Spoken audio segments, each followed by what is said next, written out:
예, 지지율 하락세를 보이고 있는 문재인 대통령이 평창 올림픽 등 국정 현안의 초당적 협력을 위해 여야 원내대표 회동 추진 의사를 밝힌 데 대해 자유한국당은 정치 보복부터 중단하라며 일축했습니다. 한편 이명박 전 대통령 일가족에 대한 검찰 수사가 본격화하면서 이 전 대통령의 소환 조사 여부가 주목되고 있습니다. 이 시간 최진봉 성공회대 교수, 김병민 경희대 교건 교수 두 분 모시고 정치권 이슈들 짚어보도록 하겠습니다. 안녕하십니까? 네, 안녕하세요. 네, 어서 오십시오. 문재인 대통령의 지지율부터 좀 할까요? 예. 자, 취임 후에 가장 저조한 기록이 나왔어요. 59.8%, 50%가 나왔습니다. 이거 뭐 어떻게 됐는지 좀 설명이 좀 필요할 것 같아요. 그렇죠. 이유가 어디 있다고 보세요? 아무래도 이제 평창 올림픽 관련해서 예. 아이스하키팀 남북 단일팀 구성 문제, 그리고 잘 아시는 것처럼 이제 가상화폐 문제, 그리고 어린이집에서 이제 영어 교육 금지하는 문제, 이런 문제들이 사실 조금 삐걱거리는 부분이 있었습니다. 예. 그러니까 정부의 정책이 오락가락하고 약간의 국민들이 볼 때 좀 제대로 맞물려 돌아가지 않는 부분이 있지 않나 하는 그런 우려가 있었고요. 또 평창올림픽 단일팀 문제 같은 경우에는 선수들의 의견을 먼저 듣지 않은 부분, 예. 또 국민들이 납득할 수 있도록 설명이 좀 부족했던 부분, 너무 급박하게 일정이 추진되다 보니까 아무래도 그런 설명과 설득의 기회가 좀 부족했다는 부분, 예. 이런 부분들이 아마 영향을 미쳤을 것으로 보여지고요. 예. 대체적으로는 40대에서 가장 많이 지금 빠진 것으로 보여지고 20, 30대도 많은 부분 움직인 걸 보면 예. 젊은 세대나 지지층에서 일정 부분 지지를 좀 철회하는 쪽으로 간 결과였지 않나 하는 생각이 듭니다. 여러 가지 원인이 복합적으로 작용을 했다. 예, 그렇게 그렇습니다. 보시는 것 같고요. 네, 네. 김 교수님. 그러니까 이게 리얼미터에서 매주 여론조사를 하게 되는데 특히 일주일 만에 6.2%가 빠진 상황입니다. 그러니까 그 전부터 사실 평창 동계올림픽에 대한 논란은 있어 왔기 때문에 하락세 추세 국면이 굉장히 급격하게 진행된 데에 대해서 리얼미터의 분석은 현송월 단장이 방남을 하게 됐고 방남 기간 동안 과도한 의전이 있었는 것 아니냐는 논란이 있었는데 거기에 완전하게 불을 지폈던 게 2월 8일 건군전 논란이죠. 그러니까 북한이 평창 동계올림픽을 목전에 두고 건군전을 변경하기 시작하면서 대규모 열병식을 한다고 이야기를 하고 있으니까 예. 평창 동계올림픽에 참석하고자 하는 북한의 진위에 대한 의심들이 다시 한번 들기 시작하는 거고 여기 우리 국민들이 많은 에너지를 쏟는 게 결국 북한 비핵화에 어떤 모습으로 비춰질 수 있을지가 현재 이제 리얼미터 측의 분석인 것 같고요. 예. 한 가지 더 첨언해서 추가를 하자면 최근 진행되고 있는 이명박 전 대통령에 대한 수사도 함께 맞물려 돌아가고 있는데 일부는 이걸 이제 적폐청산이라고 얘기하고 또 반대 진영에서는 정치 보복이라고 주장하고 있지만 예. 이렇게 계속 반복되는 내용들에 대한 국민적 부담감도 일부 여론조사에 반영된 것 같습니다. 알겠습니다. 지난번에 원내대표들 여당 거기하고 이제 있었잖아요. 예. 만남이 있었는데 그대로 이제 초당적 협력을 요청한다 한 예. 이후로는 조금 반등 기세를 보였다고 해요. 그렇죠. 오늘 이제 청와대도 민심을 좀 겸허히 받아들이고 지켜보겠다고 했습니다. 예. 사실 여당의 역할도 굉장히 중요할 것 같아요. 그렇죠. 이거 어떻게 맞습니다. 보세요? 그러니까 여당 입장에서는 예. 사실 대통령이 국정을 잘 운영할 수 있도록 정치적으로 뒷받침해주는 역할이 필요하지 않겠습니까? 그런 점에서 본다고 하면 어쨌든 청와대가 추진하려고 하는 또 국정과제로 올려져 있는 문제들을 법적으로 뭐 법을 입법하는 상황이든 아니면 야당과의 협력을 통해서 부분을 잘 이겨나가야 될 텐데 사실 좀 야당과 여당이 충돌하는 모습이 많이 보여지지 있습니다. 예. 맞습니다. 그러니까 여당이 사실은 국정 운영에 어떤 든든한 뒷받침이 돼줘야 됩니다. 그래서 필요한 법이라면 법도 만들고 법이 통과될 수 있도록 열심히 노력하고 그러려면 야당의 협조도 얻어내야 되지 않겠습니까? 그런 어떤 국회에서의 역할이 필요한데 예. 그런 부분이 좀 미약한 부분이 있으니까 여당 입장은 조금 더 열심히 예. 국정이 잘 돌아갈 수 있도록 지금 얘기한 청와대에서 이런 여러 가지 계획들을 내놓아도 예. 이 계획들은 법이 뒷받침되지 않으면 실행 가능성이 낮아지는 거 아니겠습니까? 그런 차원에서 국회가 조금 더 야당과 협치하고 또 대통령이 그런 국정을 잘 운영할 수 있도록 다른 뒷받침을 좀 잘하는 것이 필요하지 않나 하는 생각이 듭니다. 알겠습니다. 이 질문 김 교수님한테 드릴게요. 한국당은 대선 후에 첫 20%를 기록했네요. 이건 네. 뭐 민주당이나 청와대 쪽에서 내려가니까 반사효과인지 어떻게 보십니까? 그러니까 반대급부적인 효과다라고 볼 수도 있는 것 같고요. 다만 여론조사마다 한국당에 대한 여론조사 수치가 조금씩 다르게 나옵니다. 지금 있는 리얼미터의 여론조사는 추세적으로 봤을 때 지난주보다 한국당에 대한 여론조사 지지율이 조금씩 상승하는 모습을 보였고 또 20%가 넘는다라고 하면은 앞서 지방선거를 앞두고 지금 만들어지게 되는 통합신당보다 오히려 과거의 전통적인 보수층의 지지, 결집 현상을 좀 의미한다고 볼 수가 있는 거고요. 예, 예. 다만 또 일부 다른 여론조사들을 보게 되면 수치를 말씀드리기 좀 어려운 측면이 있습니다만 한국당보다 월등하게 통합신당에 대한 기대감을 나타내는 여론조사도 있습니다. 그러니까 지금 현재로서는 더불어민주당을 제외하고 지지하는 정당을 결정하지 못하는 무당파들의 선택이 아직 확정되지는 않았다고 보는 건데 일단은 문재인 대통령의 행보에 대해서 그동안 적극적인 지지층들 외에 예. 일부 중간적인 지지층들이 빠지기 시작하면서 약간 상태를 좀 유보하는 현상들을 보이고 있는 상황인 것 같습니다. 예. 마저 여쭤볼게요, 김 교수님. 지금 이제 지난번에 문재인 대통령이 여야 원내대표 회동을 추진하려고 청와대 참모에 네. 지시를 했는데 자유한국당은 일단 안 가겠다 이런 입장을 밝힌 것 같아요. 네. 글쎄요, 지금의 어떤 올림픽을 직전에 둔 상황, 여러 가지 뭐 외교 문제랄지 국내에 많은 현안들이 쌓여 있는 상황에서 청와대가 주도적으로 여야 관계를 좀 풀어야 한다는 입장이 된지는 모르겠습니다. 이렇게 대통령 의사를 밝혔는데 일단 야당이 좀 거부를 했습니다. 어떻게 봐야 됩니까? 대통령이 어제 이와 같은 청와대 입장을 발표하고 오늘은 우원식 더불어민주당 원내대표가 평창 동계올림픽이 마무리될 때까지는 여야 모두 정쟁을 중단할 걸 선언하자고 얘기를 했습니다. 이런 측면에서 여야 원내대표 회담들을 가지는 것이 사실은 바람직하나 한국당 입장에서는 이미 모든 것들을 다 결정 지어놓고 지금 와서 회동을 하다는 것은 사실 보여주기식 쇼다라고 규정을 하고 있는 것 같습니다. 가장 중요한 대목이라면 1월 달 초에 이제 김정은의 신년사 발표 이후 평창 동계올림픽에 북한이 참가를 결정하고 났다라면 여기에 대한 단일팀 구성이라든지 그리고 입장하는 개회식 과정에서의 한반도기 사용 등등에 대한 여러 가지 문제가 있을 때 최소한도로 한 번 정도 만나서 야당 협조를 구하는 모습들이 있었다라면 한국당 입장에서 굉장히 바람직하다고 생각했을 텐데 지금은 모든 것들이 다 정리되고 난 뒤에 평창 올림픽을 위해서 다 같이 좀 협조하자로 얘기를 하고 있는 터라 여기에 대한 문제를 좀 제기하고 있는 거고 한 가지 덧붙여서 평창 동계올림픽에 맞물려서 지금 이명박 전 대통령에 대한 수사가 굉장히 강하게 진행이 되고 있는데 이것 또한 정확한 정치 보복으로 규정을 하고 있는 상황에서 이 두 가지 부분들이 해소되지 않으면 원내대표 회동 응하지 않겠다라고 한국당은 주장하고 있습니다. 올림픽 직전에 좀 만나서 좀 풀 걸 풀어야 될 것 같은데 그래야지 화합하는 모습 속에 이제 올림픽이 좀 진행될 것 같은데 지금 상황이라면 쉽지 않을 것 같고 우원식 원내대표는 어제 이제 김성태 원내대표를 저녁에 만나서 만찬을 했고 오늘 김동철 원내대표를 찾아갔다고 하죠. 협조를 구한 것 같아요. 그럼요. 아이고, 죄송합니다. 협조를 구할 수밖에 없는 상황이고요. 저는 그렇게 생각해요. 물론 올림픽 관련된 얘기도 하겠지만 만나다 보면 그런 얘기만 하겠습니까? 여러 가지 얘기할 수 있는 거 아니겠습니까? 정치적인 문제 다 얘기할 것이고 현안에 대한 얘기도 할 수 있을 겁니다.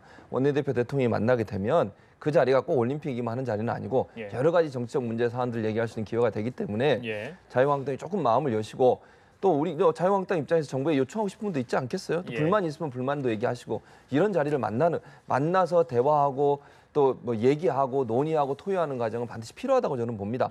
국민들은 사실 정치권이 어쨌든 의견이 뭐 같든 다르든 같이 만나서 논의하고 토론하는 과정을 통해서 바른 길로 가길 바라는 것이 국민의 여망 아니겠습니까? 그런 차원에서 정쟁적인 부분만 너무 강조하지 마시고 자유한국당도 참석하셔서 대통령에게 정말 본인들이 하고 싶은 말씀 속 시원하게 하시고 의견도 듣고 이런 시간을 가졌으면 좋겠습니다. 어제 지금 같은 상황의 정치권의 어떤 갈등들이 어제는 실검에서 여실히 드러났습니다. 실검 배틀 평창 올림픽이냐 평양 올림픽이냐 좀 문제가 됐던 것 같은데 일단 우원식 원내대표와 이영호 국민의당 의원 이야기 좀 들어보고 계속 이야기 나눠보도록 하겠습니다. 저는 평창 올림픽이 끝날 때까지 여야가 함께 모여서 올림픽에 관한 정쟁 중단 선언을 하자고 제안을 드립니다. 평창 올림픽 성공을 위해 구슬땀을 흘리는 선수들과 강원도민, 국민들이 간절한 마음을 저버리지 말고 함께 세계인을 맞이할 준비를 하자고 간곡하게 호소드립니다. 북한 당국에도 한 말씀 드립니다. 우리는 평창 올림픽이 성공적으로 개최되어서 남북 간의 긴장 완화로 이어지기를 바랍니다. 친문 네티즌들은 어제 평화올림픽을 네이버 실시간 검색어 1위로 조작하는 데 성공했습니다. 그러나 댓글 부대가 실검 순위를 1위로 올려놓는다고 해서 평화올림픽이 되는 것은 아닙니다. 아베 일본 총리가 평창올림픽에 온다고 합니다. 우리는 와서 축하해달라고 초청했을 텐데 아베 총리는 따지러 오겠다는 겁니다. 올림픽 전야에 열병식을 하겠다는 북한이나 잔치집에 따지러 오겠다는 일본 총리도 문제지만 우리의 대북 정책과 대일 외교 참으로 미덥지가 않습니다. 김 교수님, 이 분야 잘 아시잖아, 이런 분야. 정치권의 팬덤 문화 현상이 인터넷과 SNS상에서 어떻게 나돌고 있는지를 여실히 보여줬던 것 같고 어제 우리 테니스 정현 선수가 아니었다면 이런 문제들이 더 확산되지 않았을까 싶어요. 어떻게 보십니까? 그러니까 문재인 대통령의 팬들은 문재인 대통령이 생일을 맞아서 가장 좋은 선물은 평창 동계올림픽 때문에 여러 가지 어려움이 겪고 있기 때문에 이거를 평화의 올림픽으로 만들자는 실시간 검색어 1위 운동을 한 겁니다. 그러니까 여기에 대해서까지 뭐라고 할 수는 없는 측면이 있습니다만은 평창 동계올림픽의 현 정부의 추진 정책에 대해서 분명히 반대하는 층에서는 합리적인 반대 논거들이 재고 있는 거거든요. 근데 그거를 실시간 검색으로 평화 올림픽으로 덮겠다고 하니까 반대 측에서는 또 평양 올림픽으로 덮겠다고 하는 굉장히 본질에서 벗어난 문제들이 이루어지고 있는 겁니다. 예. 그러니까 앞서서 우리 그 최 교수님께서도 여야가 조속히 만나서 문제를 해결하기 위해서 머리를 맞대야 된다고 했는데 전적으로 공감하고요. 평창 동계올림픽에 북한이 참가하게 되는 거는 여러 가지 긍정적인 측면도 있지만 부정적인 측면도 함께 공존하고 있는 겁니다. 이거를 여당과 야당이 주장하고 있는 평행선을 달리게 되면 대한민국 국익엔 전혀 도움이 되지 않을 수 있는 상황이기 때문에 예. 여기에 대한 중간적 조정점을 만들어가는 게 정치권의 역할인 거고요. 정치권이 이 역할을 해주지 못한다라면 예. 정치권에 지지하게 되는 양 극단 속에서 계속 평행선을 달릴 수밖에 없는 형국인 것 같습니다. 내일 뭐 정현 선수 4강 있죠? 네, 뭐 그렇죠. 이야기 나왔으니까 이명박 예. 전 대통령이 지난번에 페이스북에 응원글 트위터에 올렸고요. 예. 홍준표 대표도 정현 선수 파이팅, 한국 청년 기계 세계 떨치길 이렇게 또 응원 메시지를 남겼네요. 예, 그럴 수밖에 없죠. 사실은 정치권 입장에 정현 선수 지금 만약에 예. 뭐 디스하면요 큰일 납니다. 국민들도 이번 정현 선수의 활약 그럼요. 보면서 그 정치권의 어떤 안 좋은 모습 보면서 좀 위안 받았을 수도 그럼요, 있어요. 위안 받죠. 정현 선수 이번에 진짜 쾌거는요 4강까지 올라갔지 않습니까? 이제 페드로를 상대로 해서 준결승하게 되는데 저는 페드로도 뭐 이길 가능성이 있다고 봅니다. 그러세요? 개인적으로. 예, 지켜보겠습니다. 예, 그렇게 보는데 어쨌든 정현 선수의 저런 모습이 사실 국민들한테 얼마나 큰 희망을 줍니까? 예. 정치도 저런 모습을 보여줬으면 좋겠어요. 예. 뭔가 대박을 터트리는 정치를 좀 했으면 좋겠는데 예. 지금 말씀하신 것처럼 의견은 충분히 다를 수 있어야 저는 여야가 의견이 같다는 필요는 없다고 봅니다. 예, 예. 다만 그 다른 의견들이 국민이 볼 때 싸움으로 정쟁으로 보이지 않고 뭔가 열심히 토론하고 논의해서 새로운 좋은 방향을 만들어가는 쪽으로 갔으면 좋겠어요. 예. 그런 차원에서 본다면 물론 저는 문재인 대통령을 지지하는 사람들이 평화올림픽으로 올린 거 저거 자체를 뭐라고 할 수는 없을 것 같아요. 그러나 예. 저런 문제가 사실 또 정쟁화되는 것에 대해서는 좀 예. 우려할 필요는 있다는 생각이 들고요. 예. 또 그걸 또 평화올림픽이라고 해서 서로 대결하는 듯한 모습을 보여주는 것이 예. 조금 씁쓸한 면이 보여지고 평화 두 올림픽에서 어디 있습니까? 평창은 평창 올림픽이 사실 실시간 일검이 돼야 되는 실검 1위가 돼야 되는데 예, 예. 그런 부분에 좀 협치하는 모습이 잘 보여줬으면 좋겠습니다. 테니스는 승자가 있겠죠. 근데 정치는 승자가 없는 거 아니겠습니까? 그렇죠. 좀 화해하는 모습 좀 보여주면 좋겠습니다. 자, 다른 얘기 좀 하겠습니다. 검찰의 소환 통보를 받은 이명박 전 대통령의 친형 이상득 전 새누리당 의원. 글쎄요, 갑자기 이렇게 실신해서 병원으로 옮겨졌습니다. 내일이 이제 소환 날짜 아니었습니까? 나올 수 있을까요? 어떻게 보세요? 지금 이상득 전 의원 측에서는 반드시 소환에 응하겠다라고 얘기를 하고 있습니다. 예. 원래 당초 소환 날짜가 내일이 아니라 어제였던 건데 일단 급작스러운 소환 통보에 따라서 일자를 좀 연기를 하게 되고 그 중간에 병원으로 실려가게 되니까 일부 좀 부정적인 인식을 갖고 있는 사람들 측에서는 이거 소환 조사를 피하기 위한 꼼수가 아니냐고 보는 측면도 있습니다. 예. 다만 이상득 전 의원 같은 경우는 83세의 고령이고요. 그렇죠. 지금 뭐 한쪽 눈이 실명될 정도로 건강상에서 고혈압, 당뇨 등으로 굉장히 건강에 이상을 호소하고 예, 있는 예. 터입니다. 그러다 보니까 내일 소환 조사에 응하더라도 제대로 된 진술을 할 수 있겠느냐라는 우려가 좀 나오기 시작하고요. 예.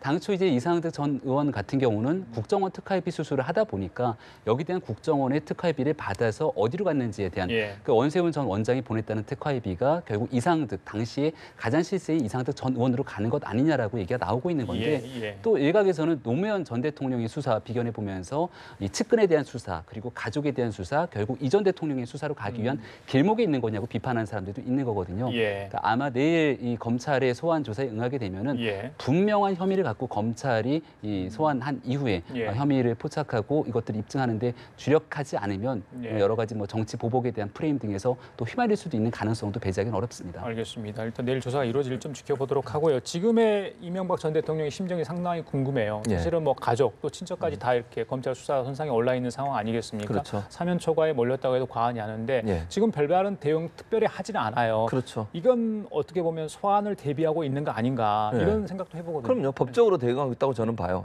정치적으로 물론 처음에 본인이 한번 기자회견 했지 않습니까? 물론 뭐 기자회견이라고 얘기할 수는 없죠. 본인의 의견을 일방적으로 얘기하고 끝났으니까. 예. 그러나 그 한 번의 이벤트가 결국 정치 쟁점화하는 데는 성공을 했다고 보는 거죠. 본인 입장에서는.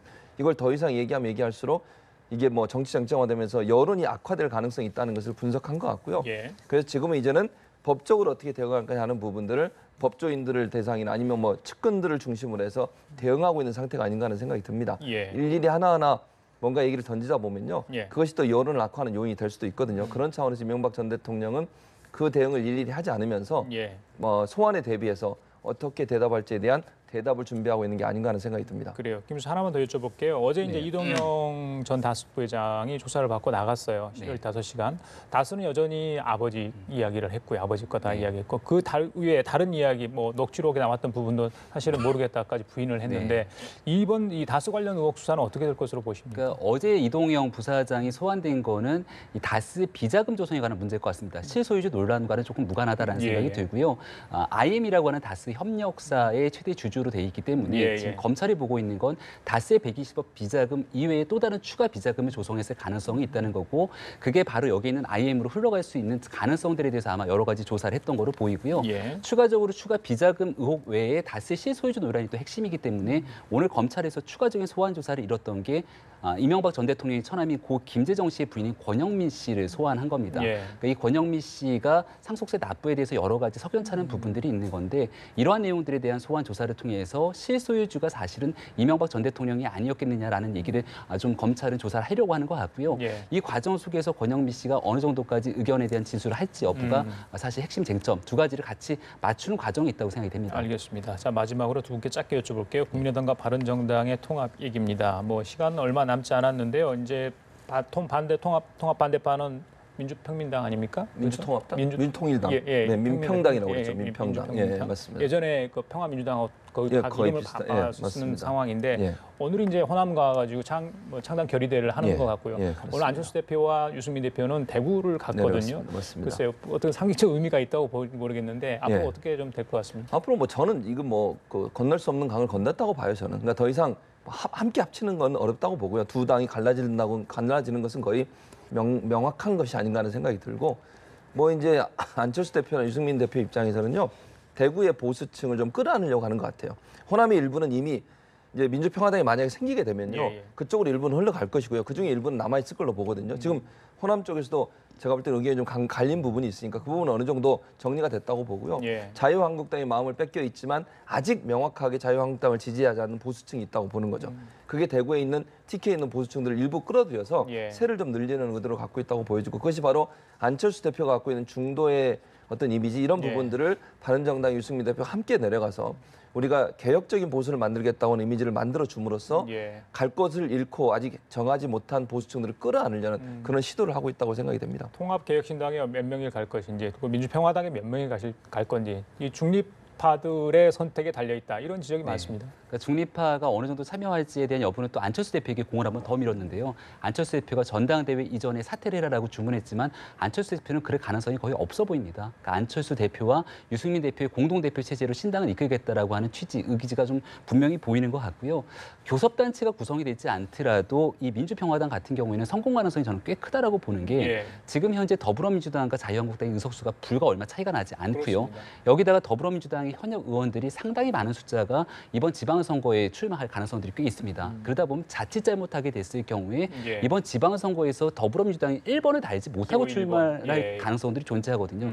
그랬을 때 유일하게 추가적으로 이 정치권에 대한 여러 가지 선택의 가능성을 높여줄 수 있는 곳이 바로 민주평화당이기 때문에 일단은 흩어지지 말고 뭉쳐서 가능성들을 모색하면 정치적으로 재개할 수 있다고 판단하는 것 같습니다. 알겠습니다. 이번 주말이 좀 분수령이 되지 않을까 싶네요. 지금까지 최진봉 성공회대 교수, 김병민 경희대 개건 교수였습니다. 말씀 잘 들었습니다.